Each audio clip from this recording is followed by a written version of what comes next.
भारत के बहुजन समाज के सम्मानित साथियों, ये गीत जाथियो साजिद रसीदी मौलाना थप्पड़ कांड, बड़ा करारा कांड है। यहाँ सब के सब बेलगाम होते चले जा रहे हैं। जितनी भी धर्म गुरु हैं, चाहे किसी भी समाज के हो, किसी समुदाय के हो। ऐसा क्यों हुआ? भारतीय जनता पार्टी से सीधे सीधे ये जंग चल रहा है, सत्ता का, शासन का, वर्चस्व का, स्वाभिमान और सम्मान का। बीजेपी वालन का ये स्वभाव हो, फूट डालो, राज करो, कहाँ सामंजस्य उसमें असमानता पैदा करो। ये देखत रहला समाजवादी पार्टी के साथे बड़ा तगड़ा मुसलमान जुटत हो, तयहीर मुसलमान कुछ और मिलाई के तेज मनावत हो, तब मुसलमानन के फोरा। ये जो साजिद रसीदी मौलाना साहब, ये भारतीय जनता पार्टी के पक्के और छठे दलाल, पूरे प्रमाण से कह रहा हूं मैं इस बात। जब दिल्ली में चुनाव हो रहा था तो भारतीय जनता पार्टी को वोट करने के लिए इन्होंने खुला मुसलमानों से अपील किया था कि मैं मौलाना हूं, साजिद रसीदी मेरा नाम है, मैं मुसलमानों की हिफाजत के लिए ये चाहता हूं कि पूरे मुसलमान समाज के लोग आम आदमी के खिलाफ बीजेपी पर वोट करें। और जब इन्होंने अपना वोट किया तो खुलासा वोट किया और देश के मुसलमानों को समझाया ये मौलाना रसीदी कि भारतीय जनता पार्टी के लिए जो र्यूमर खड़ा किया जा रहा है कि भारतीय जनता पार्टी मुसलमानों की हित की बात नहीं करती, तई अकेल पूरे मुसलमानन का ठिका लेके कहला कि बीजेपी के वोट दा, तुम्हार हिफाजत हम करब। अब इनकर दवाई शुरू हम करत थी। अब तो एक थप्पड़ में गनगनाए गए हो। इतनी बेहुदागिरी, इतनी बेतमीजी से जो मौलाना रसीदी पेश आए हैं, मैं बता रहा हूं कि कारण क्यों उत्पन्न हुआ। एक ठे गीत है बाबू,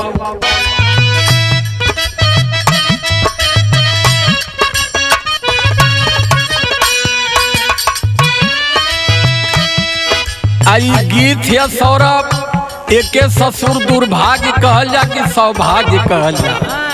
सुना, अरे ननदी भौजिया दुनू एक समौरिया,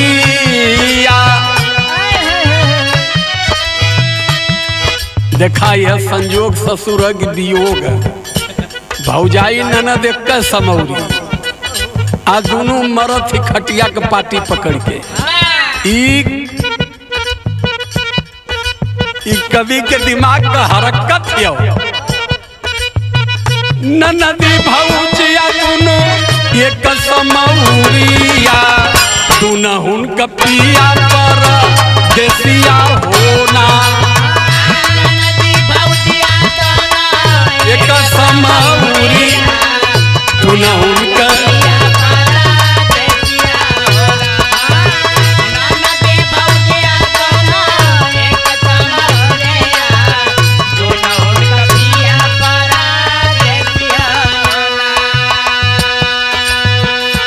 खैर जाए दा, उन्हन का समस्या उन्हन के रहल जा। हमारा तनी रसीदी भाई के चलल जा, एक थप्पड़ में गनगना गई। आई चलल हुआ बीजेपी कर रहनुमाई करे, काहे ये लाइन हमार संकेत करत हो। अरे जाने ना रसीदी साहब,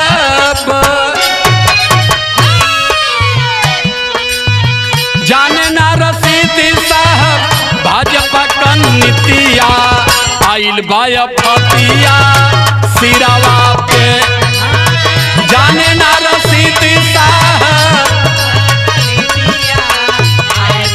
हथिया सिरावा जाने ना रसीदी साहब भाजपा का नीति।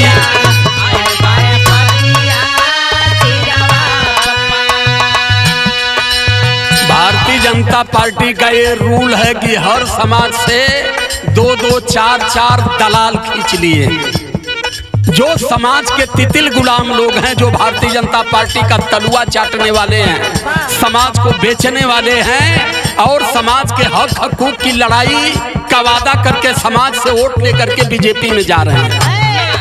आज जितने भी पिछड़े समाज के लोग हैं भारतीय जनता पार्टी में, चाहे वो विधानसभा में हो चाहे वो पार्लियामेंट में हो, मैं उनसे पूछना चाहता हूं कि सिर्फ अपने नेताओं से पूछ लो जितने पिछड़े समाज के हैं,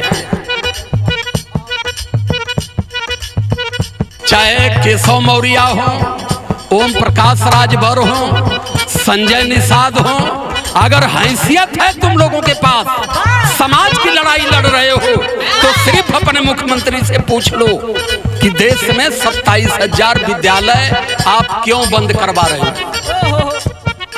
प्राइमरी कितने विद्यालय में ब्राह्मण क्षत्रिय वैश्य के बच्चे पढ़ते हैं। गांव में जितने भी विद्यालय बना है, सारे विद्यालय में यही चमार, कहार, कुहार, माजी, मल्लाह, डोम, धनिकार, गरीब के बच्चे ही वहां जाते हैं। उनको प्राइवेट में पढ़ने की औकात उनकी नहीं है। गए हो अगर रहनुमाई करने समाज की तो पूछ लो, और नहीं 2027 में आ गए तो वो खातिर ये समाज करेगा ना कि फिर जीवन में राजनीति भी करने लायक नहीं रह जाओ। इसलिए मेरी लाइन बता रहे हैं,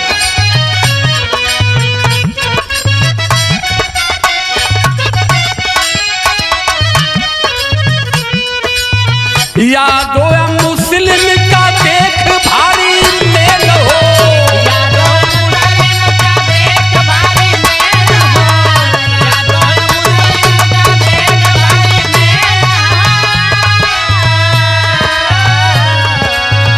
संगी तरकीब खोजे, संगी तरकीब खोजे बिगड़ी कैसे खेल हो,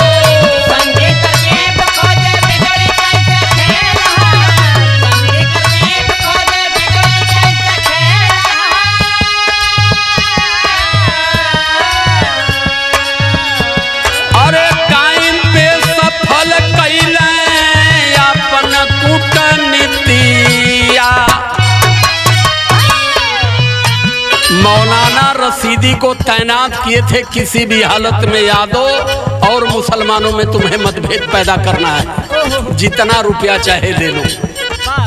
रशीदिया तैयार हो गया और जब मस्जिद में डिम्पल यादव, माननीय इकरा हसन जी, हबीबुल्लाह सांसद रामपुर के माननीय अखिलेश यादव जी, ये तमाम सांसद मस्जिद के अंदर गए तो भारतीय परिधान में डिम्पल यादव भी गई। कहां से रशीदिया देख रहा था, कलग ये मस्जिद में नंगी बैठी है, सर पर पल्लू नहीं है, कमर खुली है। इन चूतियों को किसने मौलाना बना दिया और ये कैसे मौलाना बन गए, मैं ये जानना चाहता हूं।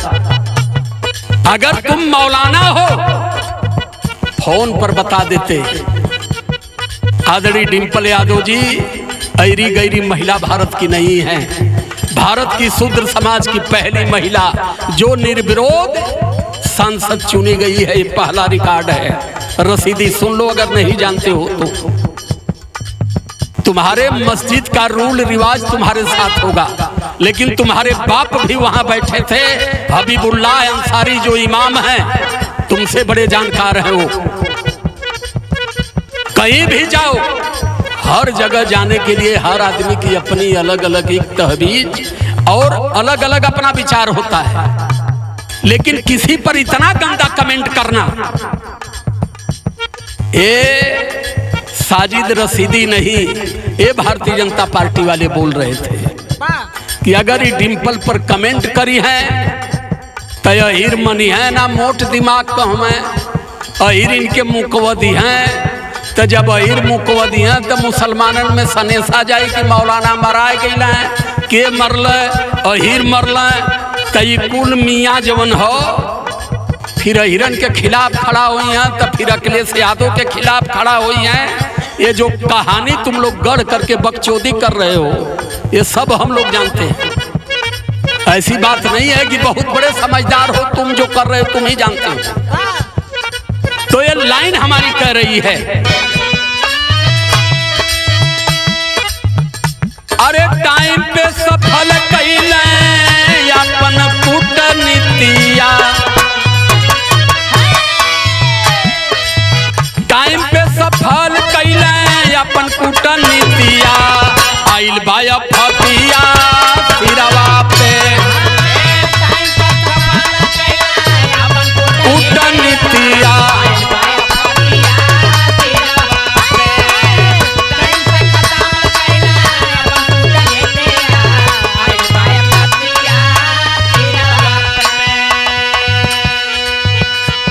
फिर लाइन बता रही है क्या क्या ये दिहले कमेंट डिंपल यादों पे कराई,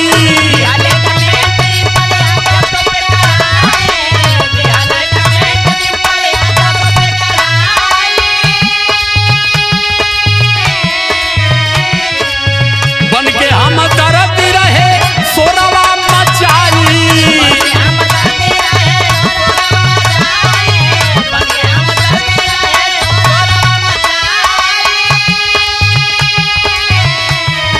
देखिए भारतीय जनता पार्टी की नींव जब मौलाना रशीदी को फंसा दिए, मौलाना रशीदी से कमेंट करवाए और उसके बाद बीजेपी की जितनी महिलाएं बहनें हैं दफ्ती लेकर खड़ी हो गई नारियों के सम्मान में। अब बीजेपी मैदान में अरे नारी के सम्मान वाली गावे लगल गीतिया। भारतीय जनता पार्टी की बहनें जो नारी के सम्मान में बीजेपी मैदान में जो नारा लगा रही हो, मैं पूछना चाहता हूं कि जब मणिपुर में बेटियां नंगी घुमाई गई उस समय न तुम्हारी बीजेपी न तुम्हारी दफ्ती और तुम लोग किस बिल में छुपे थे? जब मौलाना रशीदी मुसलमान नहीं होते तो भारतीय जनता पार्टी डिंपल यादव के सम्मान में खड़ी नहीं होती। तो खास तौर से मैं अपने देश के मानव समाज के लोगों से समझाना चाहता हूं कि इस नीतियों को जानो और सत्य क्या है उसे मानने का प्रयास करो। यहाँ कोई हिंदू मुस्लिम का मामला नहीं है, मामला मानवता का, बाबा साहब अम्बेडकर के संविधान का, बुद्ध के विचार का और भारत में सामंजस्य और समानता का मामला है। और ये सब जो निखुद्धे गोजर जो जगह जगह पले हुए हैं हर समाज में, अभी सुना हूं रशीदी कह रहा था कि जो अनिरुद्धाचार महिलाओं के लिए बोले हैं कि 25 साल की लड़कियां जगह जगह मुंह मारती हैं, कहीं ना कहीं खुदा ना खास्ता मेरे हिसाब से ठीक कहे।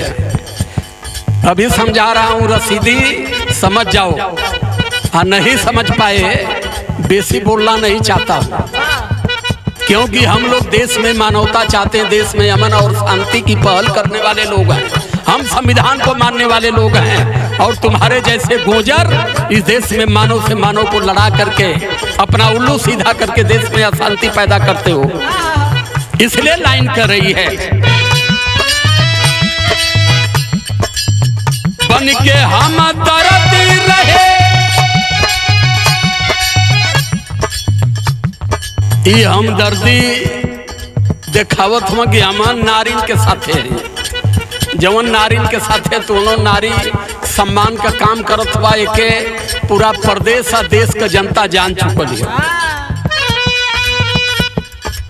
फिर कहानी तनी सा आगे बढ़ का हो, एक मन बढ़ गया मौका जब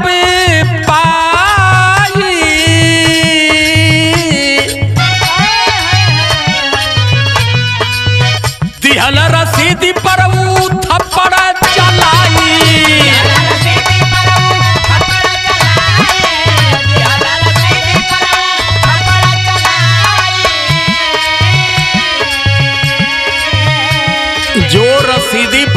पर चलाया, यहाँ भी यादवों को बदनाम किया जा रहा है।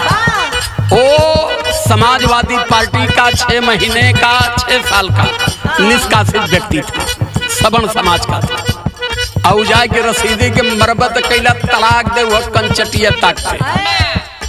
अब फिर कुर्री उमर फैलौला, मरला मरला मरला, मौलाना के हीरा मरला। यादव इतना अबू जब नहीं रह गया है, अब हिरन का बुद्धि ठेहुना में ना है, अब 24 घंटा दिमाग में रहते हो। अब यादव भी राजनीति कर रहा है, यादव मुलायम सिंह यादव को पढ़ रहा है, बाबा साहब अम्बेडकर को पढ़ रहा है। अब यादव इतना नादान नहीं रह गया है। तो सुना, अरे निक नहीं भइल आखिर बिगड़ल इज्जतिया, निक नहीं भइल आखिर बिगड़ल इज्जतिया, आइल बाया फतिया सिरवा पे।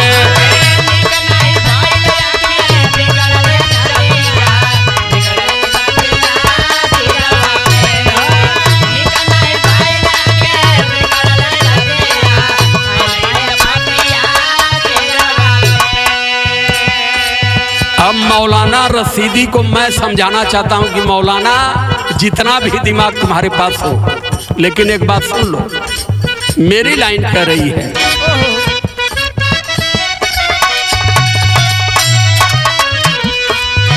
तुझे कैसी खावल बुद्धि। मौलाना आप नहीं किए, भारतीय जनता पार्टी के लोगों के सिखाए और बताए अनुसार आपने काम किया, जिसका परिणाम हुआ कि थप्पड़ आप खाए, विरोध भी आप झेल रहे हैं। और अब आदत नहीं सुधारे तो आपके ही समाज के लोग आपको बधेंगे, ये भी बता दे रहा हूं। क्योंकि समाज का बाप बनने का प्रयास मत करो, अपना परिवार चलाओ। समाज का बाप बनने का प्रयास करोगे, देश का माइनॉरिटी समाज, मुसलमान समाज भारतीय जनता पार्टी में जितना दुखी है, मौलाना तुम्हें पता नहीं, तुम भारतीय जनता पार्टी से कमीशन लेकर के अपना रोजगार कर रहे हो, और ये रोजगार करके समाज में बेमनस्ता मत फैलाओ।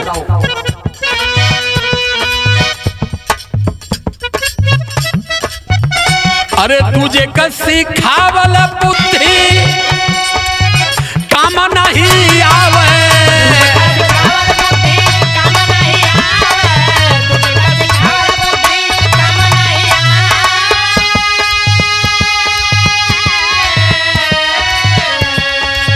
उल्टा पड़ जाला पता गरिमा घटावे।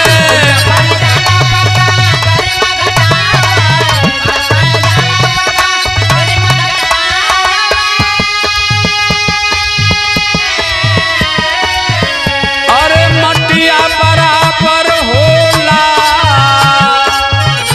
जग में कीमतिया,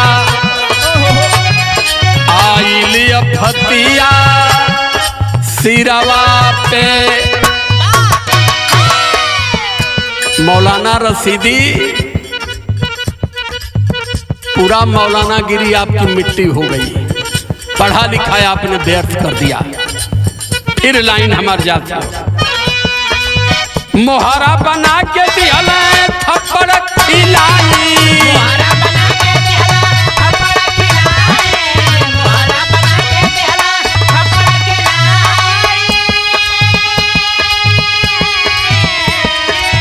मणिपुर के घटना पे शर्म नहीं आई,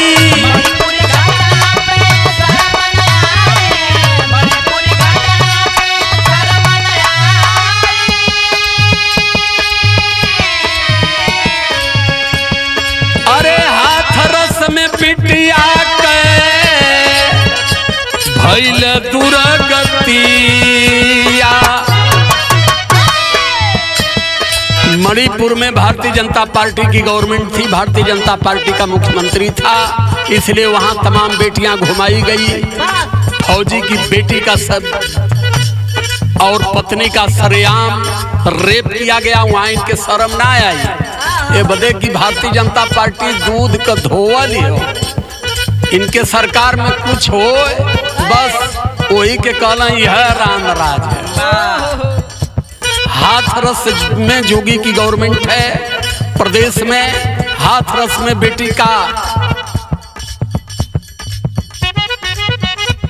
बेटी की जीभ काट दी गई, गर्दन तोड़ दिया गया, सामूहिक बलात्कार किया गया। इसे रामराज का इन्होंने रूप दे दिया। यहाँ बीजेपी वालन के लाज शर्म ना है, अन रसीदिया के केहू नंगा दिखाई दे रहा है, एक बारे रसीदी नहीं बोल पाया, इसलिए कह रहा हूं। अरे हाथरस में पिटिया के भइल दुर्गतिया, हाथरस में पिटिया के भइल दुर्गतिया, आइल बाया फतिया सिरवा पे।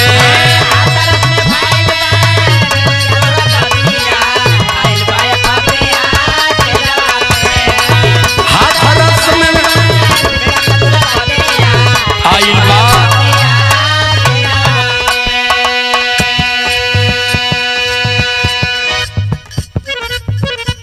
आज माननीय अखिलेश यादव जी का बयान है, अब समाजवादी पार्टी बदल चुकी है, समाजवादी पार्टी पीडीए बन गई है। हर समाज का ये अब रक्षा करेगी, हर समाज के लिए लड़ेगी। तई लाइन गीत के कहत हो,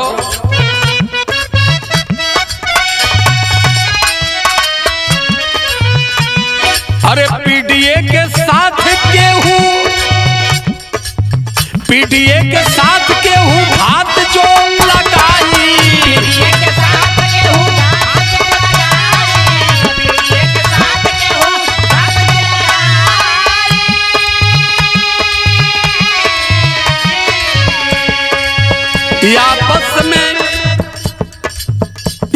आपस में मुस्लिम यादव, ये रसीदी जैसे लुच्चों की बात सुन करके आप आपस में कभी मतभेद पैदा मत करिएगा। ऐसे ही लोग हैं जो पूरे समाज को, पूरे भारत को, भारत के संविधान को बर्बाद करने वाले लोग हैं, व्यक्तिगत स्वार्थ। आपस में यादव मुस्लिम लड़िया जन भाई,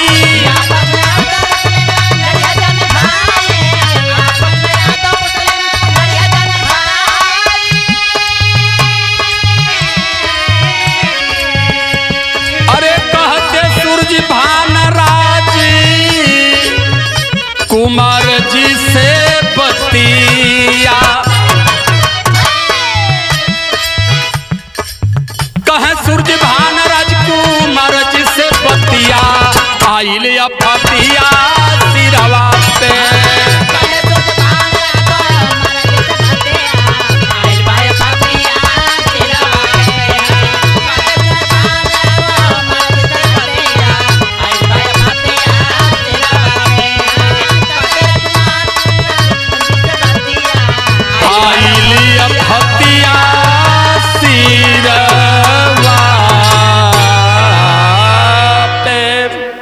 सादर जय भीम, नमो बुद्धाय, जय भारत, जय संविधान।